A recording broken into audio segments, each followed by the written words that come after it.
Hi all, in today's episode of Modelling Workshop, we're tackling my most ambitious project yet, a playable game board for Durins' door to Moria. We'll be creating a glowing door for the entrance, carving a cliff face, and attempting my first resin pour for the water base. Let's get started with the general layout of the board. Now the game board itself called for some specific planning as there's a playable scenario to go along with it. The board measures 18 inches by 13 inches. Just big enough to play the scenario with a few adjustments to the rules. We'll need the highest point to be out of the water, then a shallow water area, and finally a deep water area. To do that, I cut some XPS foam to fit, each piece dropping 1 centimetre. Those get glued down onto the base.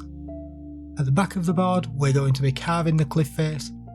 I did a few tests as you can see on this scrap piece, trying out different carving methods to get the look I wanted. I liked the bigger rocks with more of a layered appearance. To get that look, I roughly marked out the edges of the larger rocks, pulled out my files, and started carving along the lines. I then tackled each rock individually, basically sliding my file in and pulling out chunks of foam.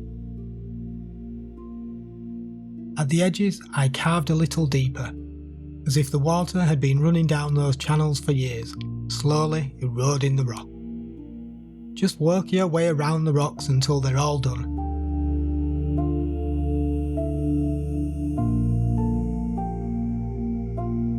This leaves quite a few furry bits, so I burnt those down with a blowtorch.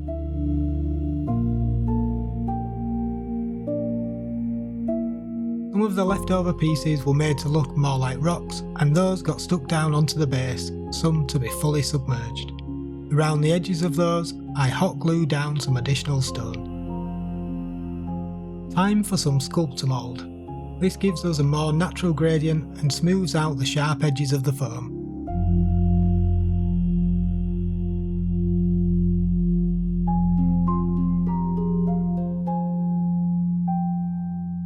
I sprinkle some sand on top of the sculptor mould to add a little additional texture, then set it aside to dry. While that's drying, let's tackle the door.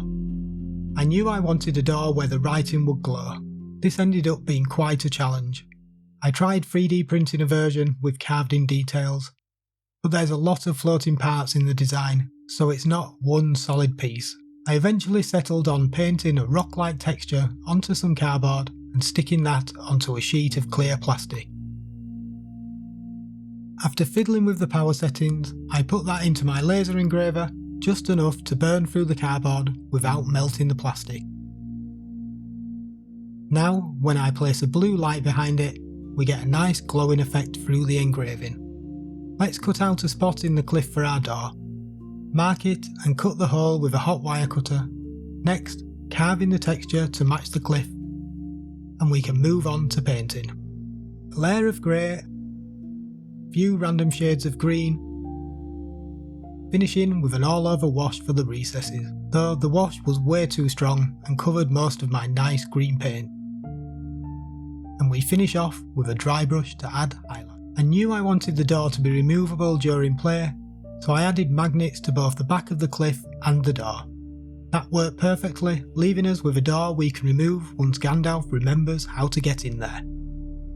After about 4 days, the sculptor mould finally dried, so let's paint it up, a layer of grey, blending in some browns on the top tier. For the underwater sections, I used a bluey green and blended it into the grey. I created a quick dark blue wash with some inks, airbrush flow improver, and water. This is a pretty cheap and effective way to make custom washes for our terrain. The inks are strong, you don't need much. I used the same brown wash I made in a previous video for the top level. Then a light dry brush to bring out the texture. Now let's add some water. I was so excited and a bit nervous to try a first resin pour. I watched a few videos and some mentioned using rice to measure how much resin you need. I decided to pour in layers since overheating can apparently be an issue. So I added enough rice to measure the deep water area. I got this first resin from Temu. It's a 1-to-1 mix and takes around 24 hours to completely set. I needed 120 millilitres of each part for the first pour.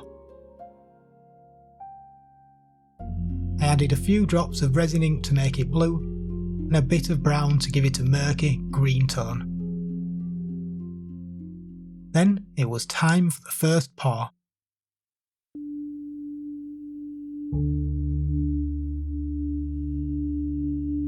There were a lot of bubbles, so I waited a bit, then popped them with a blowtorch.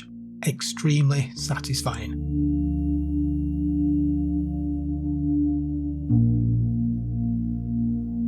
While that sets, I cover it to avoid dust settling in the resin.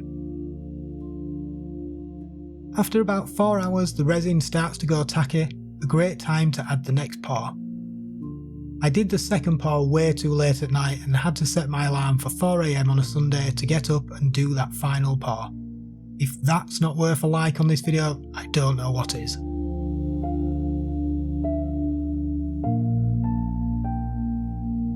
I'm so pleased with how this turned out. I think the sculptor mould underneath gives it amazing depth and interest.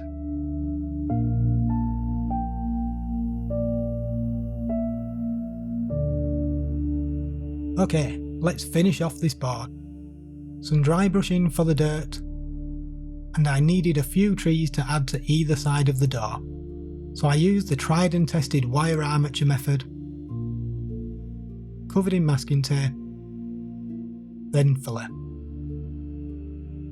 Here's a new step I've added to my process. I use a cotton bud to drag it along the filler after applying it. It leaves a great bark-like texture. Once dry, I painted them up and glued on some foliage. Then added grass, glued on the cliff, and made a little step. I glued on the trees, and to blend them in, I filled the gaps with hot glue and texture paste, then painted it to match.